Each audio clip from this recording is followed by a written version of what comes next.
మహాభారతం ధర్మయుద్ధ గాథ పార్ట్ 1 ఆదిపర్వం కురువంశం ఆరంభం హస్తినాపురం గంగా నది ఒడ్డున వెలసిన మహారాజ్యం. అక్కడ రాజుల పరంపరలో పుట్టినవారు ధైర్యం, పరాక్రమం, ధర్మం కలిగిన వీరులు. ఆ రాజ్యానికి రాజైన శాంతనుడు ఒకరోజు గంగానదీ తీరంలో అపూర్వ సౌందర్యంతో నిలిచిన ఒక దేవకన్యను చూశాడు. ఆమె గంగాదేవి. ఆమెను చూసిన క్షణమే శాంతనుడు ప్రేమలో పడ్డాడు. దేవి, నీవెవరు అని అడిగాడు. ఆమె చిరునవ్వు నవ్వి, నన్ను వివాహం చేసుకోవాలంటే ఒక మాట ఇవ్వాలి. నేను ఏం చేసినా నన్ను ప్రశ్నించకూడదు అంది. ప్రేమలో మునిగిపోయిన శాంతనుడు వెంటనే అంగీకరించాడు. వారిద్దరికీ ఒకరి తర్వాత ఒకరు 7 పిల్లలు పుట్టారు. కానీ ప్రతి శిశువును గంగా తీసుకెళ్లి నదిలో కలిపేసేది. శాంతనుడు మాట ఇచ్చినందున మౌనంగా బాధపడేవాడు. 8వ శిశువును కూడా తీసుకెళ్తుండగా అతడు ఆగలేకపోయాడు. ఇది ఏమి క్రూరత్వం అని ప్రశ్నించాడు. అప్పుడు గంగా నిజం చెప్పింది. ఇవ్వాళ నీవు ప్రశ్నించావు, అందుకే నేను వెళ్ళిపోవాలి. వీరు అష్టవసువులు. శాపవశాత్తు భూమిపై జన్మించారు. వారిని విముక్తి కలిగించాను. ఈ 8వవాడు మహావీరుడు అవుతాడు అని చెప్పి శిశువుతో కలిసి అదృశ్యమైంది. ఆ బాలుడే దేవవ్రతుడు. కొన్ని సంవత్సరాల తర్వాత గంగాదేవి దేవవ్రతుణ్ణి శాంతనుని వద్దకు తీసుకొచ్చింది. అతడు అన్ని విద్యల్లో ప్రావీణ్యం సంపాదించాడు. ధనుర్విద్యలో అపరాజితుడు అయ్యాడు. ఒకరోజు శాంతనుడు మత్స్యగంధ అనే యువతిని చూసి ప్రేమలో పడ్డాడు. ఆమె తండ్రి ఒక షరతు పెట్టాడు. నా కుమార్తె సంతానమే రాజ్యానికి వారసులు కావాలి. శాంతనుడు బాధపడ్డాడు. ఎందుకంటే దేవవ్రతుడు ఇప్పటికే యువరాజు. తండ్రి బాధను చూసిన దేవవ్రతుడు సభలో ఘోర ప్రతిజ్ఞ చేశాడు. నేను ఎప్పటికీ వివాహం చేసుకోను. సింహాసనం కూడా కోరను. ఆకాశంలో దేవతలు పుష్పవర్షం కురిపించారు. అప్పటి నుండి దేవవ్రతుడు భీష్ముడు అయ్యాడు. పార్ట్ 2 పాండవులు మరియు కౌరవుల జననం. శాంతనునికి సత్యవతితో 2 కుమారులు పుట్టారు, చిత్రాంగదుడు, విచిత్రవీర్యుడు. కానీ వారు త్వరగానే మరణించారు. అప్పుడు వ్యాసమహర్షి ద్వారా రాజవంశానికి 3 పిల్లలు జన్మించారు. ధృతరాష్ట్రుడు జన్మాంధుడు, పాండు పరాక్రమశాలి, విదురుడు ధర్మజ్ఞుడు. పాండు రాజయ్యాడు. అతడు కుంతి, మాద్రి అనే 2 భార్యలను వివాహం చేసుకున్నాడు. ఒకరోజు అడవిలో వేటకు వెళ్లి పొరపాటున ఒక ఋషిని బాణంతో హతమార్చాడు. మరణించే ముందు ఆ ఋషి శాపమిచ్చాడు. భార్యలను తాకిన క్షణమే నీవు మరణిస్తావు. దాంతో పాండు రాజ్యాన్ని విడిచి అడవులకు వెళ్ళిపోయాడు. కుంతికి దుర్వాస మహర్షి ఇచ్చిన వరం ఉండేది. ఏ దేవుడిని ధ్యానించినా అతని ద్వారా సంతానం పొందగలదు.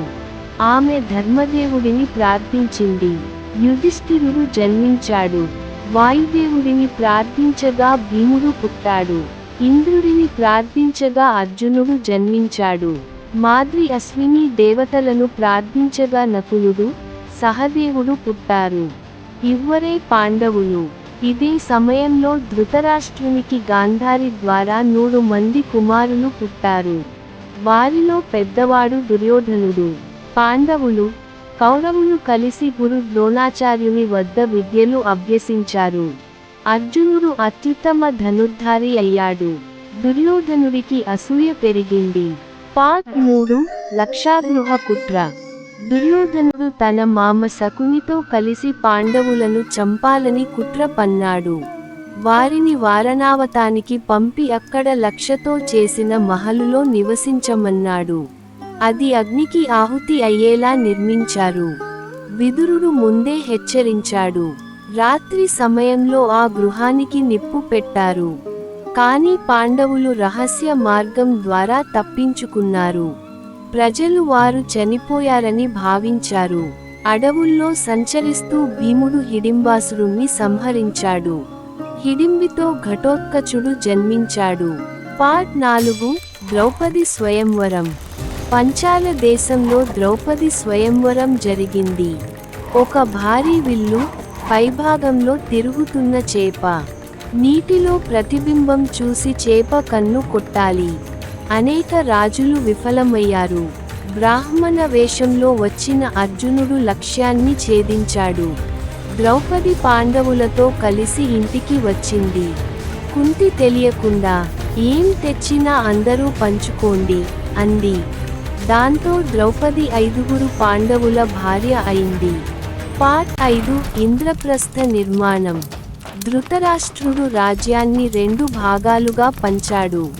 పాండవులకు ఖాండవప్రస్థ ఇచ్చాడు. అది అడవులతో నిండిన భూమి.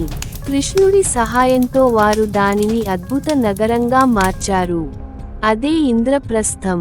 యుధిష్ఠిరుడు రాజసూయ యాగం చేశాడు. సభలో కృష్ణుడికి అగ్రపూజ లభించింది. శిశుపాలుడు అవమానించగా కృష్ణుడు సుదర్శన చక్రంతో అతన్ని సంహరించాడు. దుర్యోధనుడు మాయాసభలో నీటిని నేలగా భావించి పడిపోయాడు. ద్రౌపది నవ్వింది. అది అతని హృదయంలో అగ్నిలా మండింది. పార్ట్ 6 పాశా క్రీడ. శకుని మాయాజాలంతో యుధిష్ఠిరుణ్ణి జూదానికి పిలిచారు. యుధిష్ఠిరుడు ఒక్కొక్కటిగా అన్నింటినీ కోల్పోయాడు. రాజ్యం, సంపద, సోదరులు, తనను తాను, చివరకు ద్రౌపదిని కూడా పణంగా పెట్టాడు. దుశ్శాసనుడు సభలో ద్రౌపదిని ఈడ్చుకొచ్చాడు. వస్త్రాపహరణం చేయండి అని దుర్యోధనుడు ఆజ్ఞాపించాడు. ద్రౌపది కృష్ణుణ్ణి ప్రార్థించింది. దుశ్శాసనుడు ఎంత లాగినా వస్త్రం అంతులేని దివ్య వస్త్రమైంది. భీముడు ప్రతిజ్ఞ చేశాడు. దుశ్శాసనుడి రక్తం తాగుతాను, దుర్యోధనుడి తొడలు విరుస్తాను. పాండవులకు 12 సంవత్సరాల అరణ్యవాసం, 1 సంవత్సరం అజ్ఞాతవాసం విధించారు. పార్ట్ 7 అరణ్యవాసం. అడవుల్లో ఎన్నో కష్టాలు ఎదురయ్యాయి.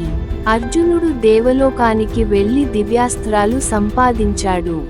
భీముడు హనుమంతుణ్ణి కలిశాడు. ద్రౌపది అవమానంతో మండిపడేది.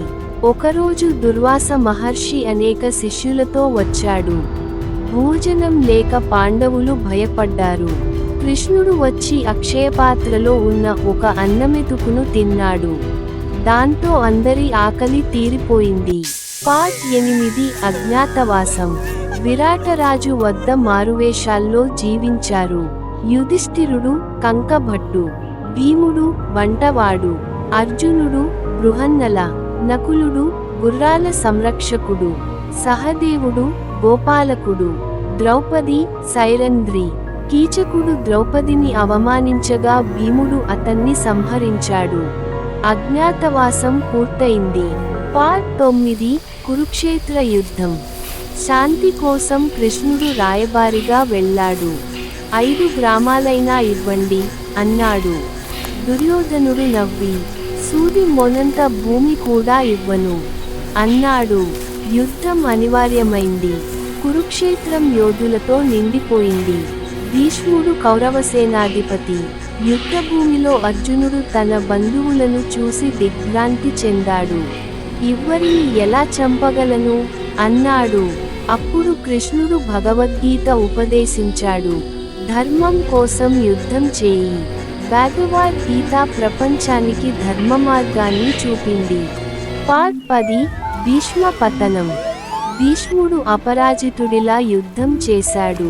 కృష్ణుడు స్వయంగా చక్రం పట్టే స్థితి వచ్చింది. చివరకు శిఖండిని ముందుంచి అర్జునుడు బాణవర్షం కురిపించాడు. భీష్ముడు అంపశయ్యపై పడిపోయాడు. ధర్మమే చివరకు గెలుస్తుంది అన్నాడు.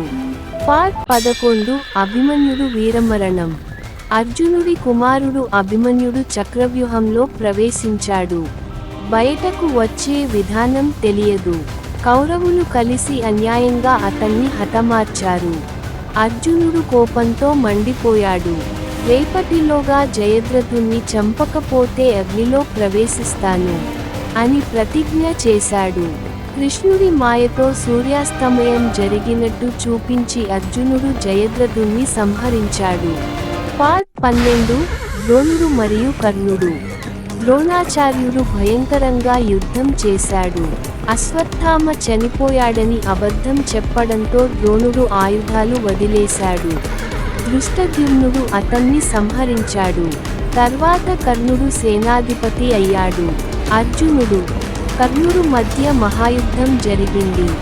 కర్ణుని రథచక్రం నేలలో ఇరుక్కుంది. అతడు ధర్మం గురించి చెప్పగా కృష్ణుడు అన్నాడు, ద్రౌపదిని అవమానించినప్పుడు ధర్మం ఎక్కడా? అర్జునుడు బాణంతో కర్ణుణ్ణి సంహరించాడు. పార్ట్ 13 దుర్యోధనుడి అంతం. చివరకు దుర్యోధనుడు మాత్రమే మిగిలాడు. భీముడితో గదాయుద్ధం జరిగింది.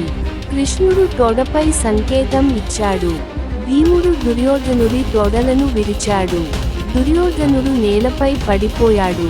కౌరవ వంశం అంతమైంది. పార్ట్ 14 అశ్వత్థామ ప్రతీకారం.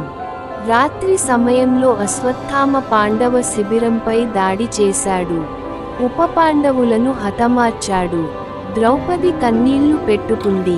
అశ్వత్థామ బ్రహ్మాస్త్రం ప్రయోగించాడు. అర్జునుడు కూడా బ్రహ్మాస్త్రం వదిలాడు. వ్యాసమహర్షి ఆపాడు. అశ్వత్థామ శాపగ్రస్తుడయ్యాడు. పార్ట్ 15 మహాభారతం ముగింపు. యుధిష్ఠిరుడు రాజయ్యాడు. ధర్మంతో రాజ్యం పాలించాడు.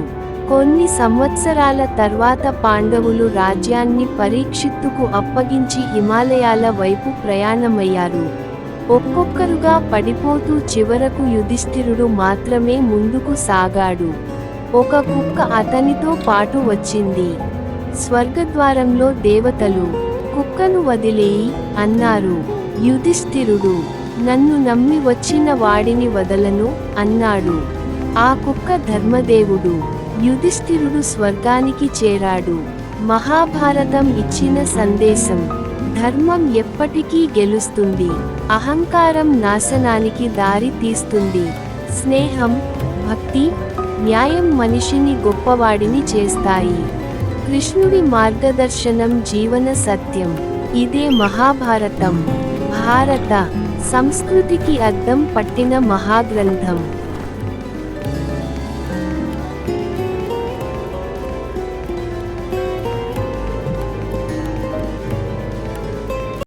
Please subscribe to my channel.